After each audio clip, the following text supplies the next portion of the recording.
the fuck is up, everybody? Welcome to the Fckry with Leslie Jones and Lenny Marcus. I'm Lenny Marcus. And I'm Leslie Jones. And this is the podcast where the mission is to keep it 100 at all times. We talk about the fuckery going on in the world and in our lives, all while having a whole lot of fun doing it in the studio today. Special studio today. Yes. We have the showrunner, producers, and writers of The Daily Show on Comedy Central. Yes. Leslie and I were so impressed with our time there. We had to do this and bring them on. And of course, we have the Fckry of the week. But first, what the fuck is up, Leslie? Leslie, top of the morning to you. St. Patty's Day in New York, baby. Do you know I didn't know it was St. Patty's Day because I would have wore some type of green or something. You would have. I went with the pink, like cream theme. And I would have had some green. That I got is some, not St. Patty's Day. I got some dope ass green. But let me tell you something. Somebody pinch me, I'm gonna punch him right straight in the fucking face. What do you mean pinch you? You don't. That's like a leprechaun? No. At when you were little, if you didn't wear green to school, whatever, like people get to pinch you. You don't remember that? What school is that? Oh my God. Okay. Am I tripping? Judith. When I say that? Judith, don't you remember that? It's like you had to wear green and you would get pinched. I know I'm not motherfucking tripping. That was like you get pinched. You don't wear green. People on St. Patrick's Day. Yeah, and I used to punch the shit out of people. I used to knock people the fuck out. Like, don't touch me. I'm not fucking St. Patrick. I didn't know what that St. Patrick shit was. You are certainly no leprechaun. I can tell you that. Yeah, I'm not that thing. person. Yeah, it is a part of St. Patrick's Day folklore for sure. Okay. Thank you. Yep. Exactly. Pay attention. It didn't happen in my school. Anyway, I had to go through the fucking parade, which is always when I was standing there, I had a serious flashback of when I was at SNL and had to get to Rockefeller. Yeah. So I had to walk through those parades and I would be like, oh, and I never knew it was going to be a parade or what holiday it was. So I didn't even know it was St. Patrick's Day today. I would like to speak for all the New Yorkers that I know, and I am very cool with getting rid of all parades. Why do we need parades? Okay, because it's only tourists. Is it only tourists there? I don't know who's there. Who cares?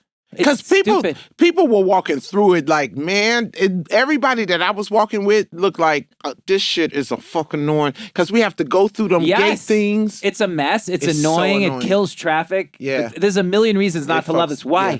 Why? And right there on 5th, like, why pick that street? Well, it's the biggest one, I guess, in the middle. I don't know. It's just a waste.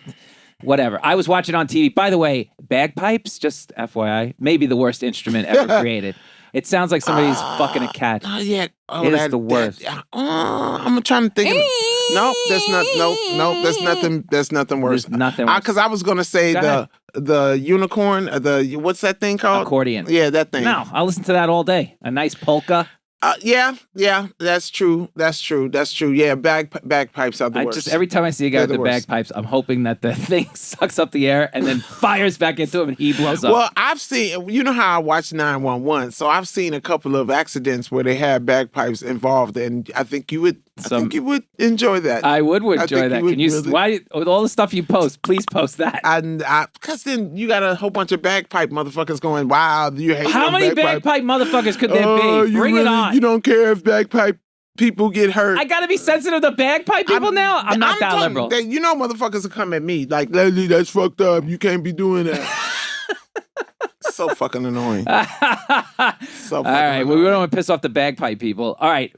Big story this week was we were up for the Ambies. We did not win, but we sent Judith to the Ambie Awards, right? Yes. Was it fun, Judith?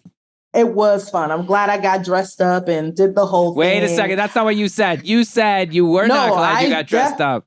No, I'm glad I got dressed up. I don't like doing that stuff because it takes so much to get ready for it. You have to get the dress, you got to get your makeup done, you got to get your hair done. It's just so much goes into getting ready for those formal events like that. That's the only thing that I don't like. But I'm glad I went so that I could see, our big podcast on the screen and it's named with all these other podcasts. And it was dope. Yeah, it was good. Fun. So did people recognize you? Not recognize you, but you know what I'm saying? Like, was people like, oh, the Fckry, ooh, the Fckry.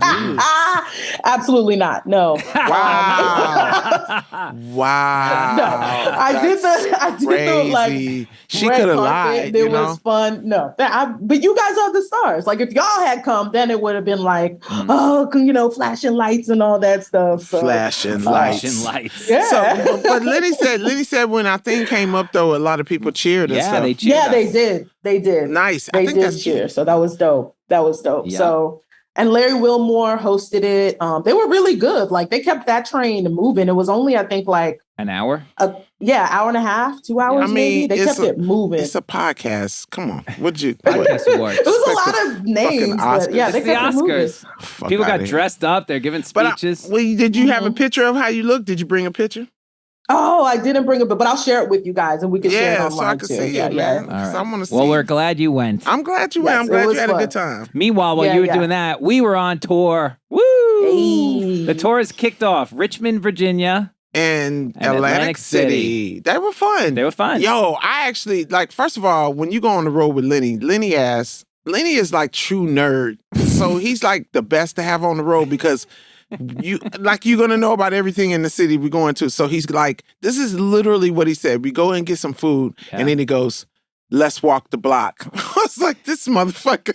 Well, wait. This motherfucker think he in New York, but I was like, this block is way longer than fucking New York, Lenny. It's not long. We didn't even make it around the block because we stopped at this store. Thank you, Jesus, because that would have been so uncomfortable. Lenny walks so fast.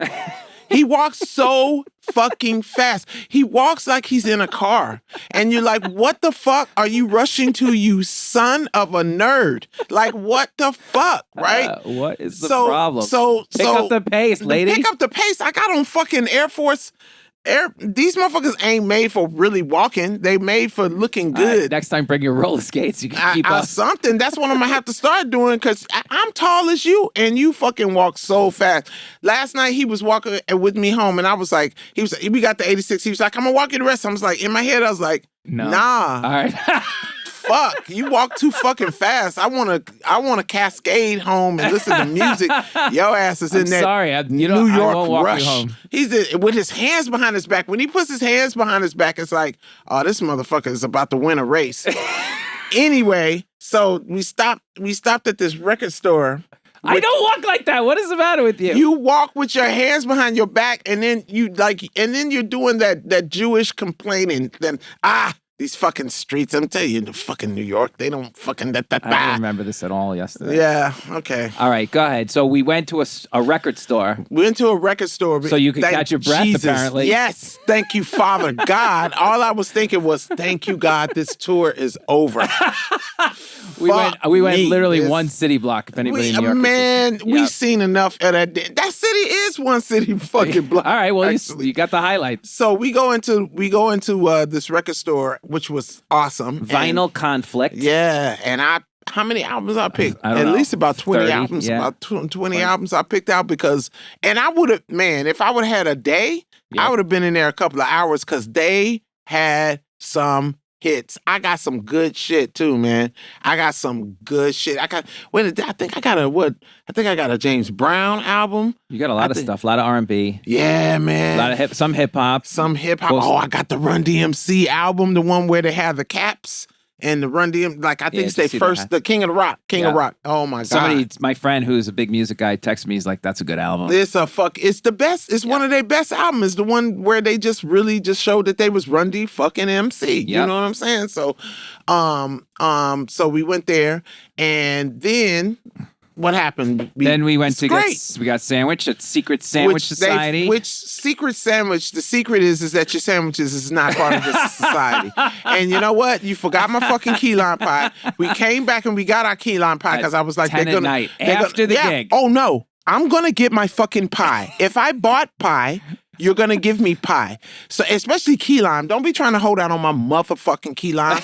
So Lenny didn't want to go back. I was like, Lenny, we're getting my fucking pie. It was like 9 hours later. I don't give a thing's about to close, and I'm like, there's no way this guy's gonna give us pie. Who's not gonna fucking remember that Leslie Jones came in there and made a fucking order? It's a different shift. So who gives a shit? We walk in. We walk in, and the guy goes, "I'm staying with Leslie." I'm like, they're gonna throw us out of here. What happens? I go, we were here like 9 hours ago for lunch, and you forgot to put the key lime pie in the bag, and she wants her key lime pie. He goes, sure, I'll be right back. Fucking exactly. See, now this is the thing. What? This is the thing with men. Men you will not complain because you'll let somebody just stick a fucking breadstick in your ass, and you'll just be like, oh, pull it out later. Okay. Like you don't I'm give a fuck. not gonna let somebody put a breadstick in my ass, but in New York they'd be like, get out. No, fuck that. Fuck that. No, I'm not getting out, bitch. Then give me my motherfucking money back, okay? Because like this is my thing. If a closed mouth don't get fed. Yeah. Is what the whole lesson is. A closed mouth don't get fed. If we wouldn't have went back and asked, we wouldn't have got my motherfucking pie. So anyway, so I get my pie, and it wasn't even the pie that I wanted. So there it is. No, it was the pie you wanted. It just didn't taste like you wanted it to. Listen, let me tell you. No, that's because you like cream shit. So let me explain something to you about key lime pie. Okay. Key lime pie. Wait, let me get my pen. Yeah, get your motherfucking pen. Go ahead. Key lime pie has a fucking history, okay? So, first of all, when I worked at Denny's, okay, they used to have the green, like literally, it would look green. It was like green. And I remember thinking, I do not want to taste a green pie, but everybody was ordering. And I was like, maybe it's good or something. One night, worked from 12 to 6. I was like, fuck it, let's try this And I tried it, and oh my God, best thing I ever fucking tasted. Denny's right? key lime pie. Are you fucking? This was like 1988. They don't even make Denny's made a key lime pie. Yeah, no, I mean, Denny's used to make pies, motherfuckers. They still make pies. They don't make them like they used to, though. They used to be really good. So, so I used to steal those pies. So I steal the pie? Oh, because they rotate the pies, and I'm not going to throw it away. I'm going to take it home. It's still good. Right. All right. So I take a pie. So that's not really stealing, is it? It's recycling. So I would take it home. Okay. And after that, they stopped making the pies like that. And I never had a key lime pie like that ever again. I've had good key lime pie, but for some reason, somebody called somebody at somebody's restaurant or recipe place and said, hey, instead of just doing the straight key lime jelly thing like that, mix it with cream. It's better. And they fucked me. They fucked me at the factory. At this store. At the now you can find some good key lime pie, but they taste more like lemon. Yeah. Than key lime. So that's the key. That's Leslie's cooking lesson for today, you son of... Well, I liked it, but... That's because you're a fucking... Also, shout out real quick to Lily Pearl. That was a restaurant we went into. And that was really good. If you're in Lily Richmond, Pearl has nothing to do with the Sandwich Society, okay? They're across the street. Lily Pearl was across the street, and let me tell you, the motherfucking braised... Beef. What was it? Braised beef? Yeah. Chingaracito quesere de puta. That's a 5-star review. It was so motherfucking good. It was good. It was melting your mouth. It was good. And I usually don't like risotto. I usually don't like it because it's a little al dente for me. But that risotto was great. Was fucking delicious. So there you go. There's Lily Pearl. If you're in Richmond, we just give you a full tour of the one block that is Richmond, Virginia. And Leslie had a great time. All right, we got time for one chartable review. This is the review of the week, Leslie. This is from Vitamin D. What? I don't know. That's what she calls herself, Vitamin D. And it's because she's a motherfucking G, son. This is my favorite podcast for my work commute. Leslie makes me laugh out loud each time. I love her passion and daily fuckeries. I'm pretty sure we'd be best friends if we ever met. Or she'd kick me in the head. Lenny would talk her down, though, and then I become Lenny's best friend. Either way, a must add to your podcast repertoire. She really knows me. I feel like she knows me, I feel like that's a true fan. Yeah. That knows that violence might be chose. I love that. All right. Well, that's it for the week. We will come back right away with the executive producers of The Daily Show. Let's do this, Leslie. Welcome back to the show, and now it's time for Who the Fuck Is This? Who the fuck is this? We welcome and interview special guests on the show. Today, it is a very, very special show. That's why we have the big studio today. We have a lot of people here, and it is the masterminds and brilliant writers of The Daily Show. Yay! We have the top brass here.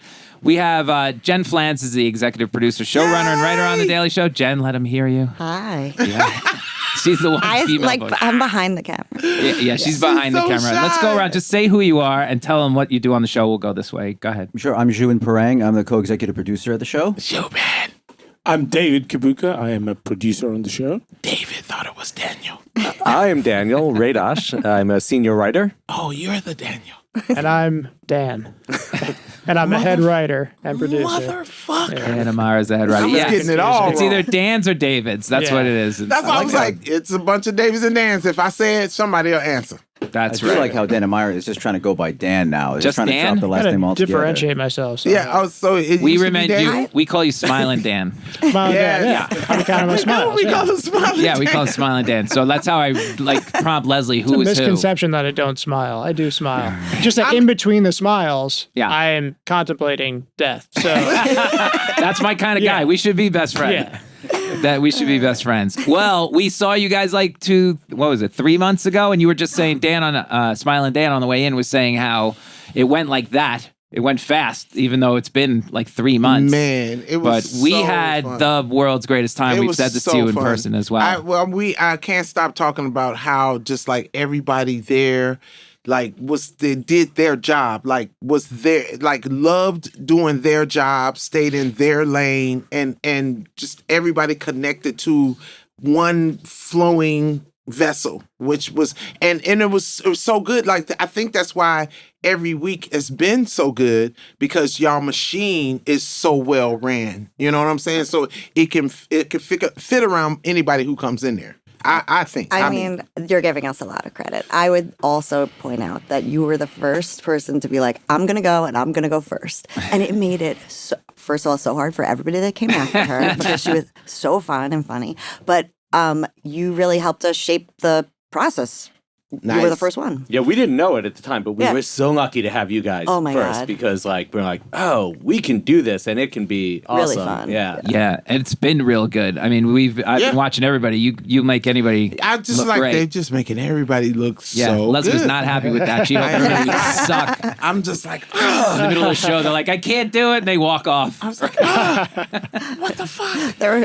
It is like, Very sorry. you forget how we're in it every week and for years and years and years. And then now that the weeks are a different person every 4 days, like how fast 4 shows go. It goes crazy so fast. crazy. That's the first thing I noticed when I was in there after the first day. First of all, I was exhausted, and second of all, you guys, you walk in at 9. I walked in at 9 o'clock, and then by the time that show stops and we walk out, I didn't sit for 1 second. You guys gave me lunch. I'm like, when did you guys eat lunch? I was watching to see. I didn't see Jubin eat lunch. I didn't see Kabuka eat lunch. I didn't. What do you guys? we eat don't let lunch? them eat. There was an IV drip. It's It is funny because it's that fast. Yeah, everybody after you guys also comes in and says, "What the fuck is wrong with you guys doing your lives like this?" To the point where I'm beginning to be like, "Am I fucking up? Yeah. Like, why am I doing it this way?" It veers You're from really a compliment just into an insult. We're like, well, it's amazing you guys can do this. Why are you doing this? Should you be doing this? Well, I worked in an office. Like there were guys I would get so mad at if they worked for me way back then. If they were smokers, so they would have to go every hour to take a smoking break. Where is that guy? Like if any of you guys smoke, you're fired. Because I mean, the pace is so fast. yeah, it's a lot going on. I don't know. I didn't feel. I mean, me as the host, I didn't feel like that. I felt like because SNL, nothing will ever be as hard as SNL. That's what I always say when it's people are two like, "Why do jobs. you do this?" It's 2 jobs. It's not. But the week that I had with y'all was just like every night we was leaving by 7. That's what I say. I'm like 6 or 7. I was like, I've never been home in time enough to actually just enjoy my evening. Does that make sense? So yeah. I don't know. I felt just like, oh man, this is great. I mean, it's like fucking great. Like, We're very efficient, I think. We pack So a lot efficient. in. Yes. But then we get to leave by like, 7 to 8, depending on the night and the edit. But whenever anybody complains, I'm like, listen, Conan, SNL, they just stay all night. Yeah, all the anybody time. complains, So this, call me. I'll straighten 'em out. Tuesday nights at SNL is hell night, and then it's followed by Wednesday where they cut everybody's shit that they did Tuesday night. So Tuesday's it's like- writing night, and Wednesday is they read all the Yeah, scripts. Wednesday is called Ash Wednesday. We used to call it Ash Wednesday because everything got burnt the fuck down. So it's like there, and see, I can't explain it. Like the cuts and everything, maybe I got used to it because of SNL, but the cuts that you guys were making was just so vibe. Like you come like, yo, we're gonna do this and we're gonna put and that's I love that. Like, when you have people who know and then to the writing. Yeah. Like I ain't have to do like I can't explain it. When I got that first email of one of the jokes, I was like, oh, fuck. I hit Lenny. I was like, fuck, Lenny.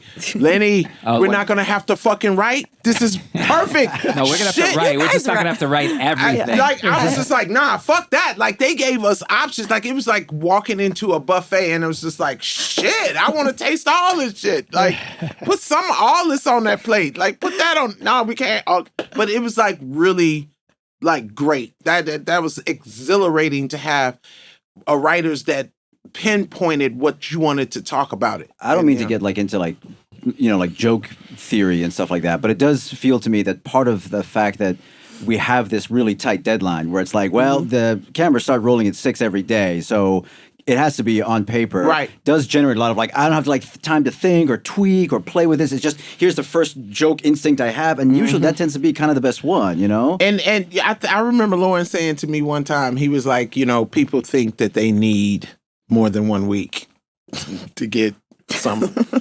It's like you give them a week, they'll get it done. Like, and it's just like, yeah. Oh, they get it done, but I've seen some of the sketches that they have. They could use another week. I mean, listen, sometimes we can use another hour. That's the thing. The difference with us is though, like we just gotta go. The jokes are weaker, but we get home at 7 o'clock. That's the nice. That's thing. one of the I questions. don't think so. I think because I'm like, y'all writers are fucking dope. Like, y'all was coming with shit. Like, I love getting hit in the head with shit. Like, it was like you say one thing and then it's like, oh bam, oh bam, oh bam. It's like, bam, oh okay. It's like when you're writing a joke and you go on stage and you write a joke and then you do the joke on stage and then you come off stage and there's a bunch of comics just giving you tags and you're like, fuck yeah, fuck. Ooh, I didn't even know I can go that way. Ooh, I love that. I love that. So that's the experience I had. Which is really cool that you had that experience because remember, for the people out there, we've been doing this. This is the first time we did this, and we had a rehearsal script. Remember our rehearsal script? God. So we had this rehearsal script just so that the person can practice being like the new host for the week. And Leslie was the first person to do the rehearsal script. Forgot about that. And she did not exactly compliment it. Her Yelp review was not. Oh, I tore that motherfucker apart, man. I was like, oh, I know this is not written. What the fuck? Wait a minute. That don't even make sense. That don't even. It's like I loved it though. I loved it. And you kept saying. So after Leslie, no, this is just how you, and the accent. No, Leslie, no. Leslie, no. Test script. What have you ever had a time where you said this has happened, but explain what happens or when does it happen? Where you walk in and there's no good stories that day, or nothing really is coming. Does that happen often? Well, there's two types of not good stories, Dave. There's a type when there's just not really much in the news, and there's a type when like it's all like school shootings or terrorist attack. Well, what do you do for that as well? Usually when there's not good stories, we'll kind of like dig into like one of the not big stories. There was this day when I remember Dan like really pushed for we need to really go all in on this story about how there's a cow in New Zealand that's a lot bigger than other cows. And we were like, that can't be half a show, and it turned out to be half the show worth of jokes. And so it's that kind of stuff where it's like, oh, we found something and it was fun. Yeah. There's a lot of stuff going on in the world. Like it may not all be front page news, but if you go past that front page story, there's like interesting stuff going on, international, local, like, you could go, what's going on in Nebraska? We did something yesterday, or what's going on in England. There's so much stuff going on. And we only have time for like 3 or 4 stories. Yeah. So, that is sort of a blessing in a way. We don't have to cover a million things. We have to find 3 or 4 things that interest the host and that they find funny, and that's the show. Do you go, everybody weigh in, do you have a story that you remember that you loved the most, or was the gift that kept on giving, or something that you remember like, oh, we love this story? My brain erases every night. Like it literally is like I like delete my hard drive every night. That makes sense. But this week we did have one story that was one of my favorites we've done in a while, where Newark let this country be its or city be its sister city, and they had this big ceremony, and it turned out it wasn't a real place, and it was a cult, And it just like killed. I was just like, this That was is amazing. a The fact great that it story. happened to Newark made it so it's perfect. Jersey. Like there's so many jokes in it. It was just that was a good. great story. Our first story right out of the gate was the statue in Boston. Oh, the MLK statue. No that one was has just showed like- it to me, and when someone showed it to me, I was like, immediately, I was like, this guy is eating this girl out. What the fuck is happening? What is this? And then they told me, I was like, why is MLK eating his wife out in the middle of fucking Boston? That doesn't even make sense. This is not going to help. What was the first line you guys wrote? Something like, "Have you ever gone down on?" Now, have you ever Do you remember? had somebody go down on you or something? Have There's a you ever- the munch munch. And that's how we started that the Daily one, Show. and chicken pussy will always go down in history. Yeah. I think when on my deathbed, I'm gonna be like, Describing how eggs are made. the greatest line, chicken pussy. It will always be. Just one more thing. Yeah. Do you have People a- try to decipher like what? Do you guys what have a does that mean? favorite period of time that Just you? sorry, before you Sure, move sure. on from pussy. Yeah. Chicken Sorry. Say whatever you got to spend a say. little more time. One, in terms of your guys' relationship. called foreplay. Yeah, but in terms of your guys' relationship, Yeah. remember when Leslie had a way of saying pussy, Yeah. and Lenny said nobody was going to understand it if she said it like that. yeah. That was like a behind the scenes classic I was moment. like, of why the Daily nobody Show. was recording that? Because that's literally say it. how we Go ahead. found pussy. No. You said it like pool. No, I did not. It's like you like this pussy. You like this pussy. You like this pussy. I can say it every kind of way. You gonna fuck with this pussy? That definitely felt like a moment of seeing your two's relationship. Just going at it over the wrong way or the right way to say pussy was like, wow. I'm really this is worth every podcast You you guys can't make. tell me how to say pussy. You don't even got a fucking pussy. Yesterday- I'll tell you how to say fucking dick. Yesterday she goes on stage, right, All right, with all right. a set, Here we go. full set list. Here we go. Okay, that All we've right. come up with that I wanted to run in a specific And I was order. bored. I was bored. And she's bored. She goes up. You know what? I was going to do these jokes, but I'm so bored. And I put the she fucking says that in list front of down. 200 people. Yeah. Puts the list down. She goes, Yeah. and then goes, "Hey," and I'm sitting in the balcony ready to take notes on this. What should I talk about? What should I talk about? Lenny? I'm like, are Lenny? you fucking kidding me? So Lenny, I go, what the fuck should I talk about? So we have this bit that she can do, which I've been dying to get her to do because it's going to be big, but she refuses to believe me about going to get a facial. We had done it on the show. It killed on this show, right? I said, going to get a facial. I go to get a facial. And this is what she does in front of 200 people. Why do you think why would I- that's fucking funny? Why? Okay, the next 10 minutes, she absolutely blows the roof off the place telling the story about a facial. I'm good at my job. So at the end, son. finally, 10 minutes goes by, he blows the roof off the place, and I just go, "You're welcome. Where's my thank you?" I was like, now oh we're my having God. this show within a show. I was like, oh my God. at So the you comic want to strip. fucking, it's just like a Jewish person. You always want to fucking That- thank you. What- so how do you what even is fucking that say, stereotype? and then, It like, just and then- started and a then whole how do you- racist You sidebar. couldn't even fucking say thank you This is what in I'm saying. Jewish talk. I forgot. So the lady had So to I go tell us. "Tada rabah," Yeah, and then you're like "Da-da-da-da." Then you make fun of it. That's not racist at all. Oh, Jesus for me to Christ. start pop like it, so it's like "Ta-ta-da-da, ta-ta-da-da, da-da-da." And then after she shits on me for the next 10 minutes because I have no 'cause possible you- way to respond, exactly. she just goes, The "Oh, so fuck? now what do I do next?" Are you fucking serious? Exactly. But Yeah. I was funny though. You were great. I'd be perfectly fine if we could replace some of the existing Jewish stereotypes with That we like Jews thank yous. That would be okay. If that was the worst one we had. Yeah. No. Tell You know me the those other one. Jews. What's the Shaboyaka. Shabbat shalom. Yeah. No. The Shaboyaka, the dude that turns off the light for people. The Shabbos Goy. The Skabbos. Yeah. I want that 20 job. minutes on what's the Shabbos Goy. Elvis Presley was a Shabbos goy in Memphis. He was a Shabbos Yeah, goy. he had Jewish neighbors, and they would hire him to come over. Elvis. Are you fucking kidding me? Honestly. And you said that I I'll couldn't get do you- that job. I'll said get you that I hired for couldn't that get job. that fucking job. If you wear the I wanna be Elvis the outfit- Skabbos store. You know, I think Louis Armstrong also was Yeah. a. The Shabbos Lenny, Goy has you're left his holding me building. back. Tradition. You're holding me back from my real fucking calling. The amount of things Is I there learned food? from Daniel Radash is insane. great one. Man, The other day, he taught us about flamingos. That You was guys another are story. wait a amazing minute. You don't know together, about too. flamingos? I mean, not like that their The legs are existence, so thin that they. What was it? Oh, Yes. they're pink because they eat shrimp. yeah, I thought like that's everyone knew their that. knees. That they're standing on. Isn't it like they're almost their knees or something when they're standing up? And they were like their legs are truly long. Yeah. Like I know a lot of things about flamingos. They can stand in like Let pure Radash- acid. Wow. They can like stand in pure acid. But They're crazy. They're fucking insane. They're gonna be left on Earth and birds because birds are Shabbos fucking Goys and Satan's birds. That's right. pets. If you knew some of the things that birds did, anyway, this show can go so many ways. This show can go so many ways. Oh man. But all right, tell me. Great pussies, though. Yeah. pussy. That to bring it bird back. pussy. Way to bring it Pussy. back. Yeah. Way to bring it back. Way to bring it back. See, that's why he the head writer. What's your favorite? We'll go around. wanna What's call your that. favorite thing about the job? Do you have a favorite aspect of it? Like, is it just the actual show itself? Does that give you the high when you see it come to life, or what's your favorite? Go ahead. I'll tell you, I just working with these guys, I think is my favorite part of the job, and every time people come from outside the show, they always mention like, "Wow, you guys are so like professional. It feels like you guys like each other. It feels like you guys enjoy spending time together and don't despise each other."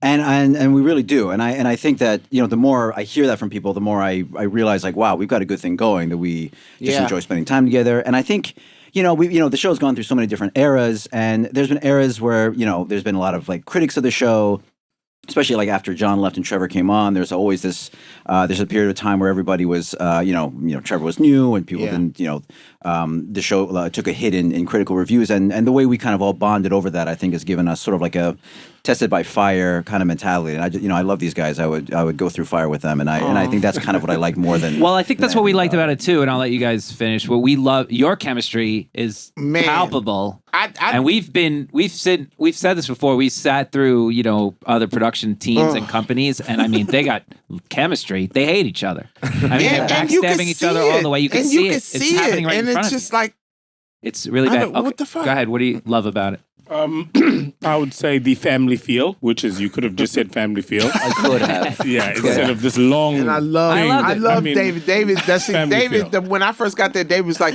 I'm the guy that you can complain to if you need. Yeah. And I was like, what? They sending the black dude? They sending the fucking black dude? And then he was like, come talk to me. And I was like, oh, okay, I like him. We had so many side dialogues going on. We had me and Mrs. Jones had a So thing going many on. side monologues. We were dying on the side with our side jokes. I love this. Kabuka will very much be the guy that after we spend like 30 minutes talking about a story that's some debt ceiling issue and how to phrase it, after we're finally done with it, like, okay, this is the proper way to tell the story, Kabuka will be like, this is not a funny show to me. Like, okay, let's just not do the story. And I love that. Okay, the thing that I really loved, I would be trying to say something, and then Daniel would be like, he would just say it, and I'd be like, yeah, motherfucker, you in my head, like with the words going. They're like, y'all were just so quick, and I loved it. I loved it. I'm gonna say Jen for last, but yeah, Radash, what's your? I mean, I think that like you guys are getting at something that because we are comfortable with each other, we can just throw out jokes all the time, and I mean, like toss them around. Mm-hmm. And I think that's actually the thing that I enjoy most is the jokes that we know are never going to get on the air, either because they're like terrible jokes or they're just like not like no one outside of a room of comedy writers is going to laugh at them. But like we all know, we're all saying like we're all cool with that. So we can toss those jokes around. Partly because, we all know and like each other, but also we know, that's going to get us to something that will work on the show. And so just having that freedom, like, I am not at all worried about saying a really dumb joke that no one will laugh at because, of course, that's going to happen, but I just have to do that because then, the third time I'll get a joke that some people will laugh at. So Yeah, but that's what's so dope too. Y'all grown as fuck. Like grown. That's grown acting. Does that make sense? Yeah. Like you're not insecure. You don't make someone feel insecure. It was just a grown thing that I always got from y'all. Like even when we would get out of the way, like you would come straight in and go, okay, you guys stick to it. and it's just like a ship. Like if you're on a ship and then somebody's like Miss Rowe and he comes over like, hey, pick that up because they're doing this way and you're doing this way. Like that is fucking like, I love that. I loved it. It's just so grown. That's, you know. I will say it's this, awesome. sorry, to jump in. Sure. The things you are saying, I thought that they happen everywhere. No. Yeah. No. True. And see, and Just to throw that out. that's what when we came into this, it's a bubble. It's a beautiful bubble. Y'all have a beautiful bubble because like even comparing, like again, I could say SNL. SNL is a 2-job thing, but it's like kind of chaotic sometimes, and I think it has to be sometimes with the host and all of that. But y'all had. It's like, I think because SNL tries to squeeze so hard onto the principles that they have but you guys were so like, you know what I mean? Like you stayed, like there would be things that you would come and be like, hey babe, we got to cut this, but look, I'm going to put this on. And we wouldn't get that explanation at SNL. They'd be like, yeah, we're cutting this. And you'd be like, why? Oh, damn. Wow. Why you asking? Like, you know why. Like, you know what I'm saying? And it's like, no, but it was just respectful. It was like, yeah, but we're going to put this online. See, we don't think, like, it was more of like, hey, we don't think that joke is going to work because, like, we're not going to get what we need to get out of this. There was one joke we was working on and you were like, I understand what you're trying to do, but we're not going to get what that is. If we do it this way, though, we'll get that. And I was like, yeah, we are impressed with that shit, process that because shit usually is we dope. have to get involved in that process. yes, so. usually we're the ones that have to come in and go, no, you have to do it this way and whoop, whoop, whoop, whoop. And it's just then you have to deal with the egos because then they have egos because the world renounds Jesus wept. I want that word to be marked from the fucking earth because whenever anyone say world renowned to me, I go, we're in for a shit fucking show. There's two things that make us a little cringy when it comes to working with people. It's one is they say they're the best in the business or they're world renowned. Or they went to Harvard for some reason. As soon as we hear Harvard, my God. And listen, the hairs on the back of my I'm telling neck you, there's so many people at SNL that have that Harvard, Yale, and I didn't listen. When I first came, I am ghetto, and I will tell you straight up, I'm ghetto. Going to Compton College, that's big for me. Like what the fuck? Like it's a college. So I think I made the mistake and said somebody went to Yale and they went to, and when I say that person did not talk to me, like was not fucking with me, and I was like, do you know how much black people don't get, like Harvard and Yale is the same fucking thing to us, motherfucker. They're Ivy League, right? Y'all got that green shit on your fucking brick? Isn't that what the fuck it means? Because like I would be happy to get in either one. Like Yale's sister. What's Yale's sister? Like it's just so pretentious. Yeah, Absolutely. the pretentiousness really sinks them, and you can't be pretentious around Leslie because she didn't come from my that. God. So and once you so do you that, say we're world both- renowned. You say world renowned to me. I'm world renowned. You been to Compton? Nah, because Compton's in the world. And if you've been to Compton, then you would be able to deal with me. So you're not world renowned. And to be honest with you, we've seen a lot of comedy, so it's like when they like that does not move the needle for us. So it's, as soon as they say it, it's like, start the clock because for Leslie. Because if they would like, show me some stand up. I've been doing comedy so long and seen so many, like they don't understand my history of entertainment.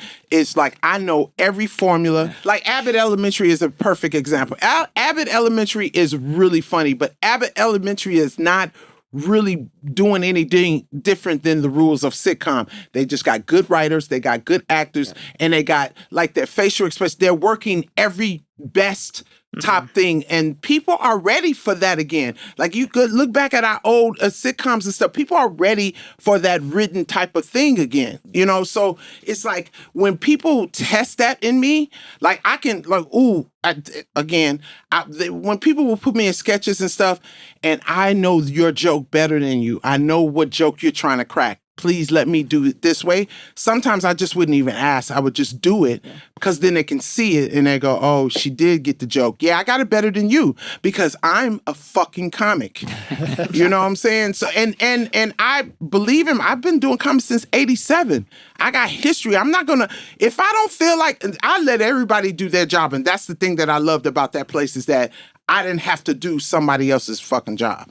I wonder if you, and I don't mean to get into comedy theory shit again, but I wonder if you found a difference between people from the stand-up world versus people from like the improv or sketch world. No question. It feels like and I don't know this, but I come from the improv sketch world where it feels like, why would you do comedy if it's not going to be collaborative and doing for people and making each other laugh? And that's so funny because that's completely different. That's fucking hilarious because like when I came to SNL, I didn't have respect for sketch comics because I was like, yeah, you motherfuckers is the ones who can't tell the jokes.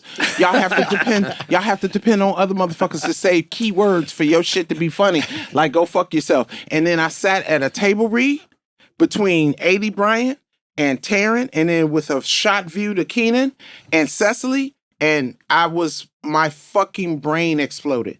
These motherfuckers was turning on and off into accents, and it was just like, oh shit, I can't do that. I like, whoa. It was just another level of you got to like, okay, maybe you just haven't been seeing the best in the business. Yeah. Like, do it. You It's know? a different skill for sure. It's It's a different skill. You can also get poisoned by the attitude each one brings, you know? It's just like what I had to learn is that with comedy, it's just yourself, so you can do that. I with sketches, you have to put it into a situation. Yeah. It can't just be on some free last shit. That's this one joke that they try so hard to write, and I was like, we end up doing it as an update, and they tried to do it as an update. It was about the pets, about the I don't know if you ever heard me talk about the pet commercial when the eyes of a stranger. Yeah. I was an angel. The Sarah McLachlan. Yeah. So they tried so hard to make that into a fucking like update, and it just I end up rewriting it with men, right? Because it made it funnier, but. Yeah. Anyway, that's a whole nother. Going back, it's just a different skill. I mean, you could teach Leslie a little bit about how to do sketch comedy, I think, but the other way, a lot of those people teaching them to do like stand up well. That's going to take a little longer. I believe that. For sure. I totally believe that. But getting back to where I was, I want to make sure we finish. Wait, we'll get to Jen. Yes. Did we finish with Dan? What was your favorite? The favorite thing. Yeah. We had a catered lunch once a week. He's not even lying. He's not even lying. He's not lying. It's from an outside restaurant. Yeah. It's not like a caterer. It's from like a real restaurant like Hell's Kitchen. We finish the script.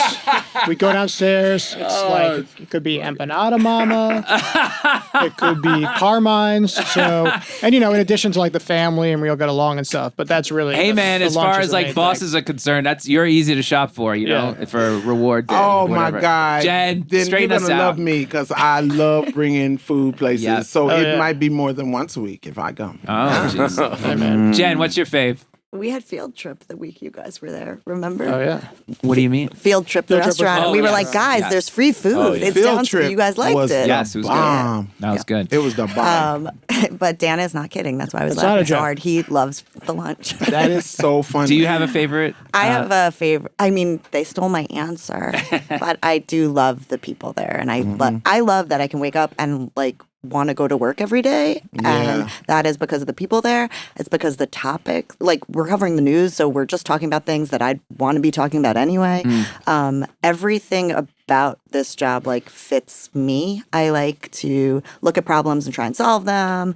So like, it just feels like, I love it, and I love. Like, I used to cram for tests and papers. Like, I never did my homework on time. Yeah. And this is cramming all the time. And then you can forget it, just like a paper in college. You do it, you get it done, and then you don't have to remember unless you're that's Daniel. my And then you remember that's everything. literally college for me. Yeah, college. Like, I just like Study at 2 o'clock in the morning. Take get some, it all jammed in. Like Mountain Dew all night, I didn't even need Mountain Dew. I was just an excited motherfucker. So I just pop. And I always made B's and A's and shit. So They'd be it like, was- how the fuck? Yeah. And then that feels kind of like this. Like, I'm like, we're getting A's most days. Some days B's. Let me ask you a follow up on that. How do you keep it like that? How do you keep the environment like that? How do you get people? How do you weed out people? I mean, we've hired people. We've hired people that Leslie we thought were good. It's hard to find good people. The first thing that we said when we left, right, Lenny? You remember? How does she do it? Is that if she was the showrunner on Supermarket Sweep, we'd still be doing. We would still be doing Supermarket Sweep. How do you keep? My mom loves Supermarket Sweep. Motherfucker, she loves. If you was the showrunner, you would have. I got a sweatshirt. I sent her a shirt too. Yeah, but I got a sweatshirt though. Yeah. That my mother was very happy with the T-shirt. Okay. She's so happy. No, I think it's really important to identify good talent and then promote them and encourage them and put them in positions where, especially you're making that sound very easy. It's not. Okay, I'll say this. Jen's dad has been running a hospital for years and years. So what do they say? The apple does not fall far. Yeah, because running a hospital, that is for real. I watch Grey's Anatomy. Yeah, it's a lot of like crisis management all the time and being really flexible. Up, nobody dies, so that's a little. I always say that. I always say that tip. I'm like, thanks for the management tips, and also I don't have to worry about people dying. You know what? Honestly, except the time you choked on a bagel, and I did have to worry about you dying. Wait a minute, you did? What did you choke on a bagel? This has been exaggerated. Oh my God! You choke on a bagel one time, and it becomes your thing. Now that's an existing Jewish stereotype. It is. But I'm very Jewish, so like a Jewish mother, I got very nervous. One time and it becomes a big thing in the office. I was just going to give you a big compliment, Jen, but now I might hold it back. No, I will say no. You know what? How one reason Jen can do it all is because she knows how to do everyone's job. I think a lot of times the boss actually doesn't know what everyone does and how to do it. So like Jen knows if somebody is not doing their job right or how they can do it better, and she can help them do it. I started there 25 years right. ago. Thank you for and that. what were you when you started? A PA. A PA. So I did a ton of jobs. Not only do you know how to do their job, you know how to clean up after. I do. I sometimes still clean up. Because that is. Well, let me ask you this as well while we're on it. Does the business side affect the creative ever? I think we try really hard not to let it. The only thing that I think deadlines and that kind of business side, every once in a while budget, but really ratings and stuff, we're just like, ratings are, who knows? Like everybody watches our show online pretty much on their phones. So we try not to let like ratings or like press influence the way we're making the show. Well, does Comedy Central bust your chops on that issue? Sometimes I say, call me when it gets real bad. Yeah, and that's because otherwise I don't want it in my head. Like I used to talk to Chris Licht and Mike Shoemaker. We used to have a dinner where a bunch of showrunners would get together and like talk about their shows, and they would be like, I love Shoemaker, and I would laugh because Chris cared about his minute by minutes, and I was like, I don't even know if we get minute by minutes, like our ratings, because I think, and John used to say this all the time, but like if we think it's funny in here, somebody will think it's funny out there, and I just feel like we just live by that. It's funny that you say we were doing Supermarket Sweep, and Leslie would be like, you could see the throw to commercial coming because we've played the game and whatever, and then the music would start up, and they show us minute by minute, like, it goes down as soon as that music starts up. Like, how do you want to avoid that? Like, how do you want to avoid that happening? Like, we played the game. Viewers. We'll be right back with round 2. Yeah. Of course it's going to go down. People are going to flip the chat. One thing that I can say is that, like, you guys knew how to use the online aspect because Social's I will very say good. social is something that SNL did have to, like, they did good after, Andy Samberg. Samberg, yeah. Samberg, yeah. I never get that shit right.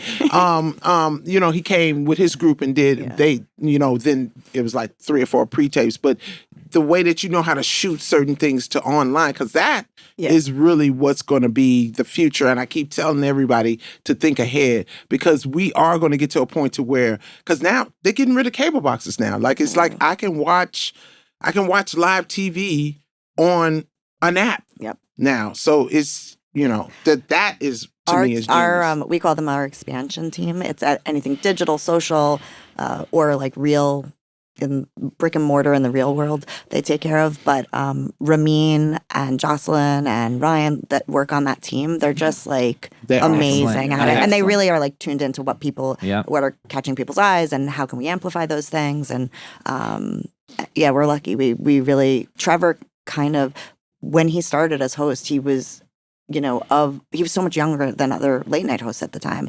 So he was like, oh, you guys like really don't have a presence on like Twitter. And we were like, oh. Unfortunately, he did. So that was the first thing we had to deal with. First person to get canceled ever. And we had to deal with it. Trevor got canceled? No. Because attempted cancel. It's like attempted murder. I mean, it's one of those things where he was just like, no, but I don't care. And we were like, oh, you can do that. And then we all just moved on. Yeah, because I was just going to say, it's like, don't nobody have to like acknowledge your cancelment. That's like somebody saying, you don't like me. I'm sorry. Bitch, I move on. Like, because I'm going to say it right now. And I whatever, we can cut it out. I don't give a fuck. I want this fucking job. I want that job. And I didn't even want the job when I came. I literally didn't want to live back in New York. I was like, I don't want to live here in New York. New York destroys me. It takes my body and destroys me. It runs it over by cabs or whatever. But I was like, I'm going to learn how to fucking live in New York, which I've just been coming back and whatever, because I'm like, this is the first time I've ever felt in the pocket. Like I felt like, okay, well, even the floor support, the cameraman, the room, everybody is like, the whole goal is to make the show look bomb. Yeah. And that's like real, and then to get along with people. Like I loved everybody. I loved everybody. And when I say grown, that's when I say, when I say grown, I mean reasonable. Does that make sense? It's like sometimes I've dealt with people in this business and you go, that's not reasonable what you're saying to me right now. That's just not.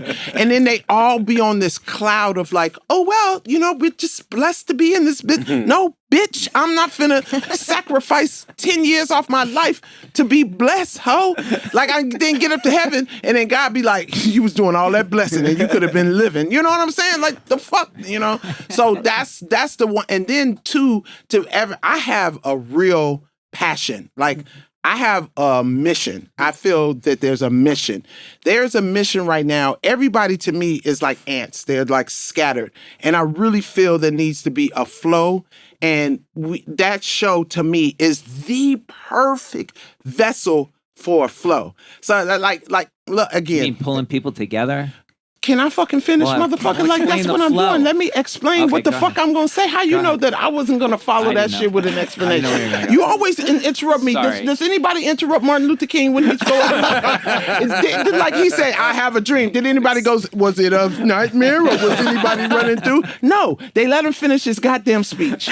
Go ahead, Dr. King. Chingadacito. Go ahead. Now, where the fuck was I at? The flow. Dream. Anyway, the flow... What I was saying. Go ahead, Flo. Oh, you made me forget what I was going to say. Explain what a flow is. I don't know what you're talking about. She's about to unlock the secrets easy. Of the universe. Yeah. It's very easy to write for someone like Leslie. Like you have Sorry. you have a strong comedic voice, and I think that like it's easy to just build a show around a strong comedic voice. It just is. It's easy to write for it. It's easy to produce around it. It's just when you have a vision and a voice. And I think a lot of, everybody who's like gotten to where you guys are has like a voice, or they wouldn't. But it's very easy among a lot of like just comedians just to have not even if. There are comedians who don't understand that even a good joke might not be their joke. Right. And I think that you really ascend to another level of comedy when you're like, this is great. It's not me. What's me? Right. And I think you have that.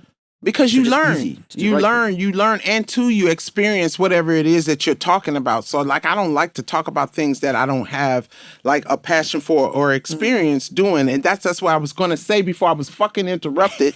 Is that when I'm saying a flow in a vessel, it's like when I was at SNL, I used to see how much they would affect people with some of the news that they would put out and stuff, like the people they would have portraying certain roles. That shit really does, people do pay attention.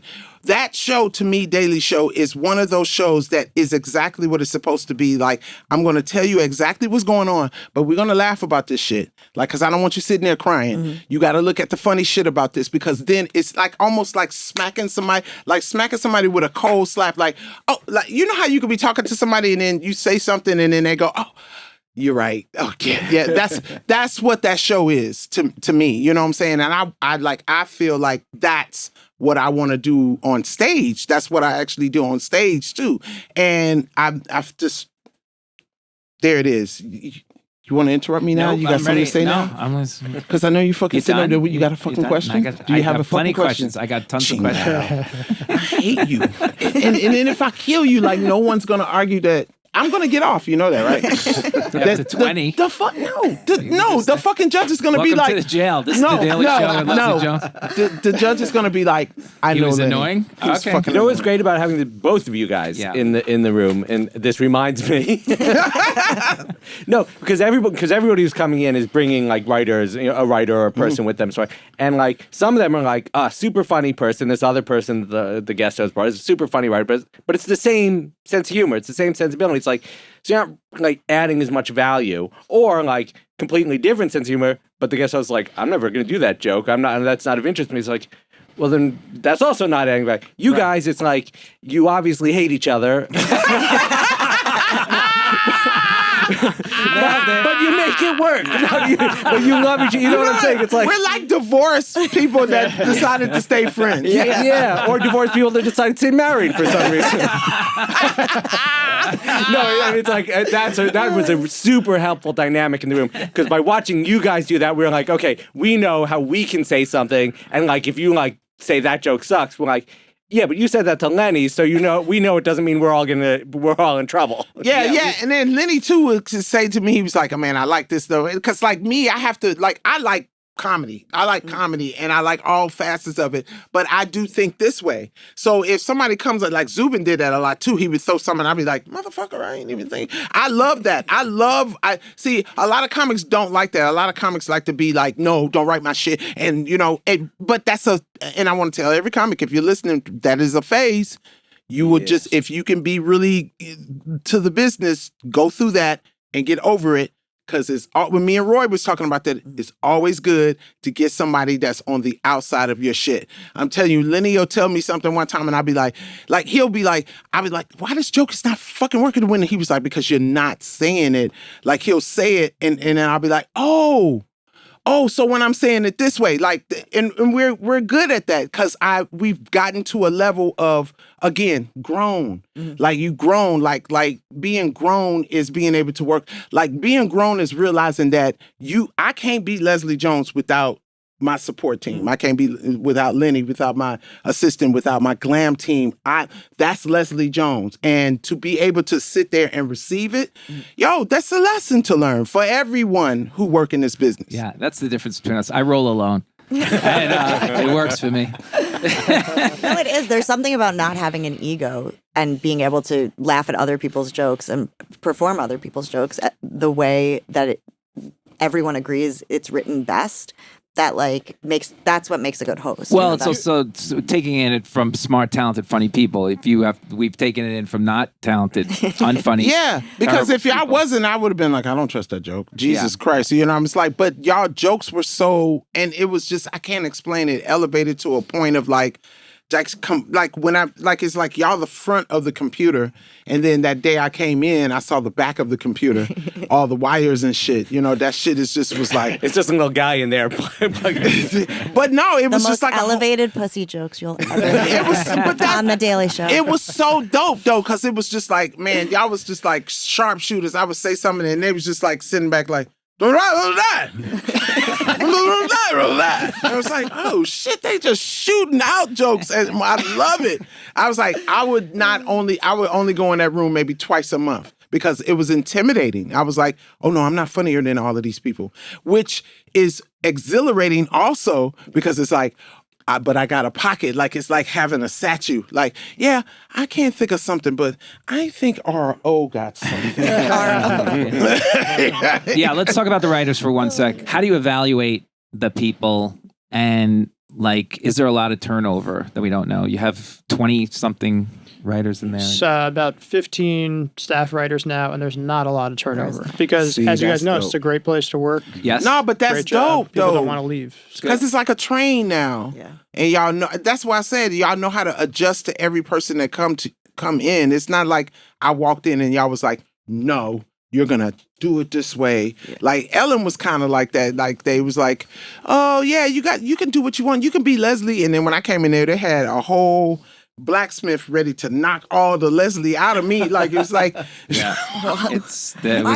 Why would you have Leslie Jones come in and host your show and not want you to be Leslie Jones? That's crazy. I never understood that. And I always tell people from the beginning, I used to have to tell my manager, I still have to always tell people, hey, I am Leslie Jones. And the reason that I am is because I don't fit in none of the fucking boxes. Because if I did, I would have been famous in my 20s and 30s. I ain't changed. Yeah. You know what I'm saying? So it was something that I had to build myself and make myself what it is. So when I go in, I love melting with someone with their shit. Let's make a whole new recipe. Because that's what we was doing. We was making recipes every day there. And that shit was dope.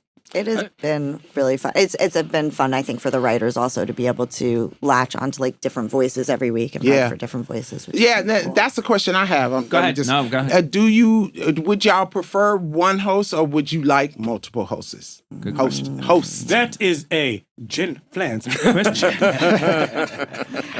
I don't know. I'm still I'm still trying to figure out, and I think all of us are in the network, we don't know what the answer they're going to have to this is. But I'm like, what is the next best version of The Daily Show? Like, we've done 3 different versions. Now this whole mix-up thing feels really fun. And people are, I think I'm trying to also just stay in this moment of being able, we're working with Marlon Wayans, Leslie Jones, people that we don't usually get you guys in the building to work with you. And so I think it's been hard to focus.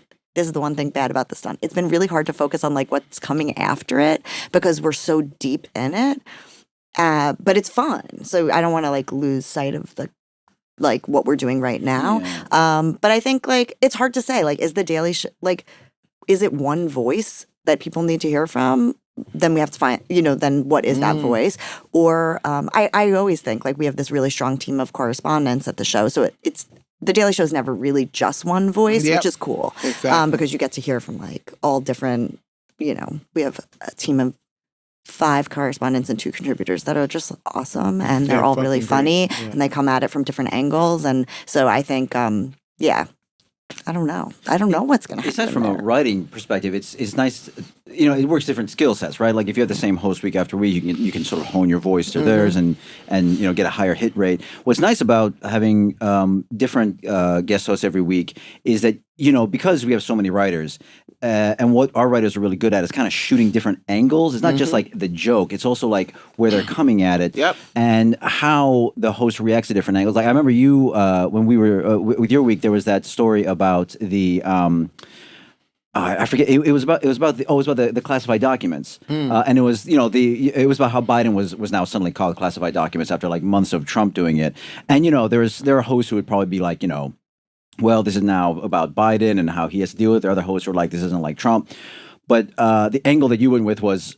Who the fuck is the person who's just handing out these classified documents to everybody? It's how? And that's something that you and it's so easy once you're that's my angle to then just write up this whole fun cutaway bit where you just play this super high guy in charge of the classified documents, and then once once we have that angle, then the jokes are actually pretty easy, because the angle is just so funny, Yeah, that is pretty much how we did the host. We just knew what we would pitch to them and know what kind of comedy they want to put out. After that, you just kind of know. Yeah. All right, I got one more question. So, do you have a proudest moment? We'll save Jem for last. Is there a proudest moment, or the Emmys, or is it the fact that you churn it out every day? Is it a daily proud moment, or is there what's the proudest thing of this show, or most exciting that you can remember? Was there a time period or one thing that was most exciting for you that you went? When Leslie said chicken pussy, that was pretty high up there. Getting the show back up on the air with Leslie was one of the best moments. And I've been there in 25 years. Honestly. Getting the show up in quarantine, the first week of that was fucking crazy. Every time we get the show back up from death. Jon Stewart's leaving, Trevor's first show was and making John's last show was also really, just felt really fulfilling. We gave him this great moment that everybody got to work on. But I think, first show in quarantine, first show up with Leslie after, it really did bond the staff. Your energy and just being excited. We're like, oh wait, we could do it. We could do it without Trevor. It's going to be okay. And that was, I think everybody was really proud of each other. I come into every situation like, we playing baseball? Yeah. Like, that's you bring that fresh, like, we playing baseball tonight. The fuck? Let's go. Like, it's like very, very. But to stay with that analogy, we're playing baseball in the major leagues. And we have used this now. You guys are our gold standard for, we're not taking any less. You know what I mean? It's kind of really sad. It's kind of been fucked up for everybody after y'all too, because it's like, no, now we know that people can fucking do their job right. Oh no, that can write and produce and make a show in a day from nothing, and it's just there are super impressive people out there. We were like, we literally. It's kind of sad because we literally been like, well, when I was on the Daily Show, there we was use this guy who, this guy. Don't tell us it can't be done because this guy told us that you could do everything. I'm like, Jen, she would have, you know, she would have. So everybody's like, it's not. You guys are such an ego boost. It really is. It's also hearing you talk about is such an ego boost because we're just like doing our thing. Yeah, like I don't think we ever thought of ourselves as like. Nobody in the world is doing this. Nobody else can do this. And you guys come in, you're like, no, you guys don't know. You guys need to be told that. I've told the writers, you have a couple of writers are stand-up comics, and they come down to the Comedy Cellar, and they say, how was our experience, whatever. I go, and they're like, you know, even if they think like, oh, they've been there for a while, and like, I was wonder if I go, you should stay there as long as you possibly can, because we've been out here, and you don't understand how good you have. They're like, really? I'm like, yes, you do not understand how good that bubble is. The guest host rotation has been really funny with that because we're in it. You know, I was in it with John, then we're in it with Trevor, and then the guest hosts come for a week, and they're like, you guys are really efficient. You are really good at your jobs, and we're like, we are. So that's, I mean, think about it. Yeah. But we don't walk around saying we're like the best in the biz. Because we just don't think about it. But see, the people who are the best in the biz usually don't have to say that they're the best in the biz. Their actions show it. I do think there is a element of an understanding that each person really is trying to do the best for the show. Mm-hmm. So like you'll have a conflict with someone, but the base understanding that we are both trying to do the best thing. Even though I disagree with your way, I do understand that you are trying to do the best thing. Yes, you're trying to make it as good as possible. I think that helps, at least helps me in whenever you bump up with somebody, you know? That kind of... Great. That gets to something, actually. Lenny, you asked like how we evaluate writers. I can tell you how we don't evaluate writers. There was one time back in the John era, one of the executive producers, whose name I won't mention, said, you know what, we're going to start having a joke of the week, and one writer will get a joke of the week. And he thought it was like, this is going to be such an ego boost. And all of the writers who could have been like, yeah, I'm going to get fucking joke of the week, they were like, that is the worst idea, because the writers almost in a way don't want to know who made which joke. They just want to know that the show got to the funniest possible place. So like, no one wants to protect their own jokes because that means somebody can't improve on it. That's right. Yeah, and now you're on that backstabbing shit and on that, this is this and this. And like, you're right, the joke doesn't improve, like, because you're not going to tell somebody. And it's just like, that's the reason too. Like, a lot of comedians don't have writers. Like, I love when I could tell him something and he'd be like, okay, that's funny. Maybe we can whoop this and this and this. And then I'll take it to the cellar or to the strip or the comedy store or whatever and do it. And then you have other comics that go, dude, add this and say this. It could be one line. Like, it's what's the animal porn joke that I do? It's like, how do you work your way up to a horse? Was literally one of the best lines ever given to me in that joke. We even the rest of the joke, but that's really funny. As like a testament to that and how it's like part of even the process, the little pieces in the Slack channel where we have like, okay, here's a formal pitch. You know, this is you trying to get on. But we also have a formal place to go, guys, I just have this idea. Can everybody help with just this idea? Kernel well, it's your process. It is amazing, and that's why you guys are amazing. That's why you guys win awards. And we can't thank you enough for coming in today. This has been win you more incredible. Awards. Yes, Leslie would like to win some awards. Just letting you know that I will win you awards. Yeah, I will Everybody's fine, but I think so. I will not get you anything, but I will pick up Dan's lunch from any place. That's all I'm asking. There you go. Guys, thank you. Thank you, guys. Yeah. Dan Amara, Daniel Radosh, David Kabuka, Zubin Parang, and of course Jennifer Flans. Thank you so much for coming in. We love you. We love you.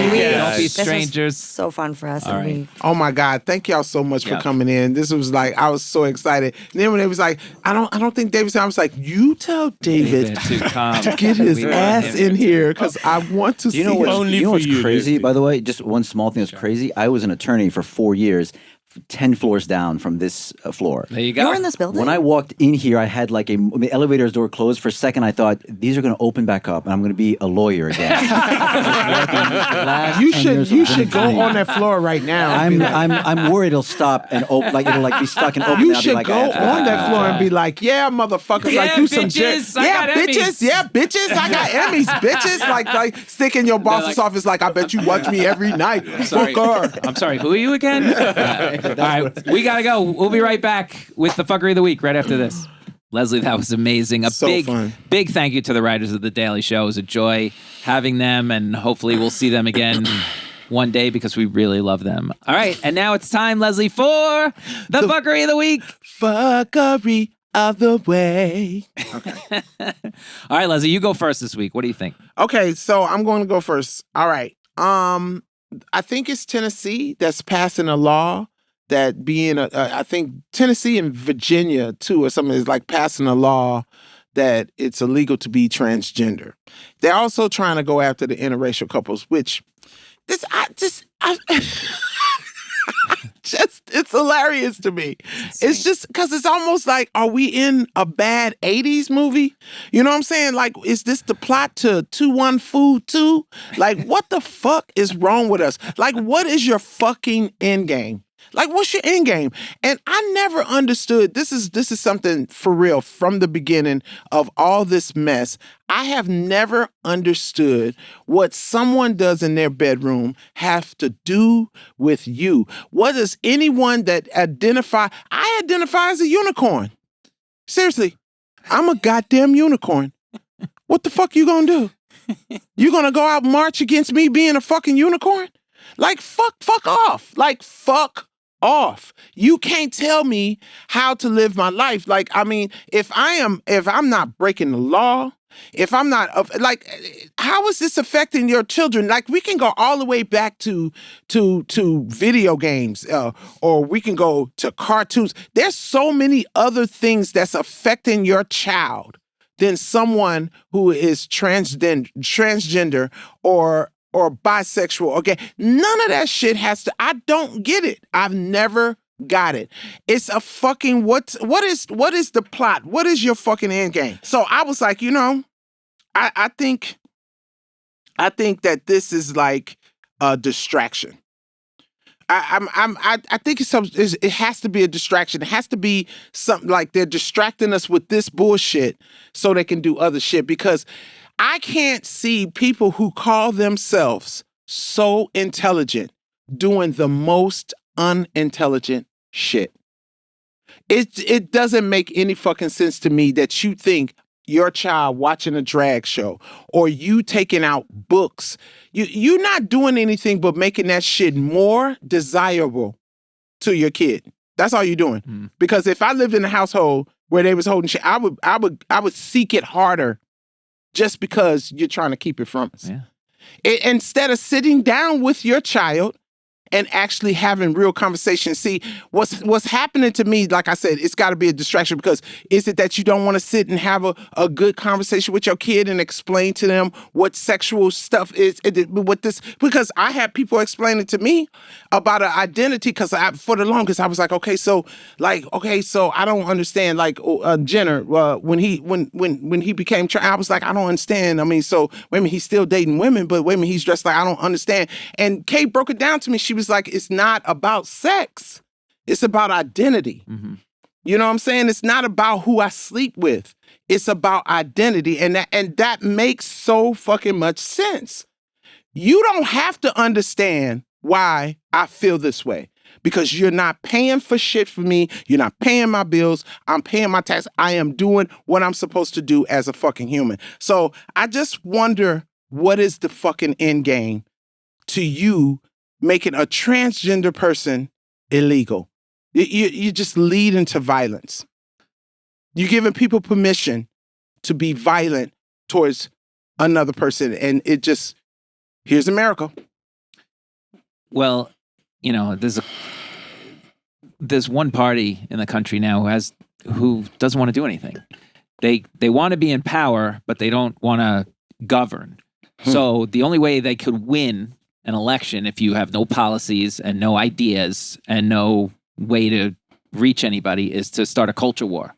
And those are the people like, oh, let's see who else can whip up against transgender or minorities or whatever. That's the only way they win. What that has to do with progressing, like, states or fixing roads or healthcare is nothing.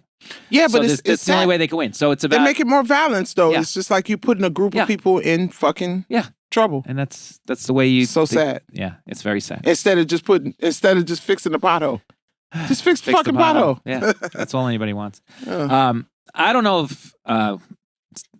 if people know this about Leslie, but when she travels, Leslie likes amenities. And why not? If you got the cash, why be treated like garbage, you know? Like first class seats, airport lounges, concierges, drivers, and her favorite, the nice hotel room. The boss loves a good hotel room, and myself, I am very happy with, I'm staying indoors this trip? Sweet. I don't need fancy. I need decent. I need practical. These Leslie hotels are very, very nice. Sometimes they're too fancy because no matter how aesthetically beautiful, there's always something quite not right. You know, some fuckery hotel edition, like the Hilton in Richmond. Great location in town. We get there. The lady behind the desk has no idea who Leslie is. Kind of hilarious. So funny. Then there's some weird early check-in policy that suggests we were supposed to be there the night before. So Lord knows if they charged us to be there the night before. We don't even know, because their early check-in policy should be way easier in these places. Then they think we're in the same room. Dude, the clock is ticking on your imminent health. Read the reservation in front of you before you speak. God. There's 2 rooms on that. Just as Leslie's about to reach over the counter and quote unquote kill a bitch. I was like, listen, I have no patience for this shit. You know I want to go to sleep. They figure it out, and suddenly 2 rooms, and my room is gorgeous. But 6 hours later, I'm getting ready to shower right before the gig, and I realize there's no hot water in the main shower stall. Oh, no. Yeah, I kind of need that. Way less important than, say, I don't know, the sitting room, the double sink, the hair dryer, the coffee maker, the coffee table book all about Richmond. Did you know that Richmond has a museum? Who the fuck reads that shit? Then the pillows look nice, but they're not great. The TV jiggles on some of the channels, and the air conditioning system is in the bedroom, which is really loud and keeps going off and on. You guys realize that people come there to sleep, right? All right. But no maid banged on the door at 6 a.m. and the electronic key worked. And you know what? I'll take it. The road, baby. Well, I feel like you need to understand, like, you go in with an expectation. You have to understand that hotels and hospitals are the same thing. Yeah, basically. You're not gonna get any rest. Yeah. You're just not gonna be the same. And then too, I tell him, fucking, if you're gonna go stay in a hotel, just try to stay in the best. Why not try to stay in the best? I agree. I'm just saying that, as good as it is. I'm trying to fucking make him have some class, and this motherfucker want to sit in a shitty room. I'm gonna start putting him in Motel 6 is what I'm gonna do. I'm gonna be down the street. I'll be down the street at the Ritz, and we'll leave you at the fucking Motel 6. Sleeping like a baby. Write in some hotel stories, by the way. I think we should hear those. Like fuckerypodcast@gmail.com. We'd love to hear it. And I meant to tell you, when I was in Atlantic City, when we dropped you off at your room, we was passing the room. They were having sex. Oh, really? It was like, whoa. And I was like, oh, shit. What they... Yeah, classy. Exactly. That's the end of the show. Thank you for listening to The Fckry. Just remember, any photos or links to this episode will be posted at Fckry Podcast on Instagram. That's spelled Fckry Podcast on all platforms. Send us your listener questions to fckrypodcast@gmail.com. Letters and voice memos are welcome. If you want to follow me, I'm at Lenny Marcus NYC on all platforms. Follow Leslie at LesDog. That's LESDOG. With 3 G's on Twitter, 4 G's on Instagram, and 5 G's on TikTok. Why, Leslie? Because I'm a motherfucking G, son. Exactly. The Fckry at Leslie Jones and Lenny Marcus was created and stars Leslie Jones and Lenny Marcus. The show is produced by Judith Cargbo. Yes, and our audio engineer in Los Angeles is Jordan Duffy. Our NYC audio engineer and board operator is Jared O'Connell. Jared! and New York producer is Anita Flores. Our production coordinator is Abby Aguilar. Music for this show is done by Marina Pais. This is an Earwolf production. Because the wolf has ears.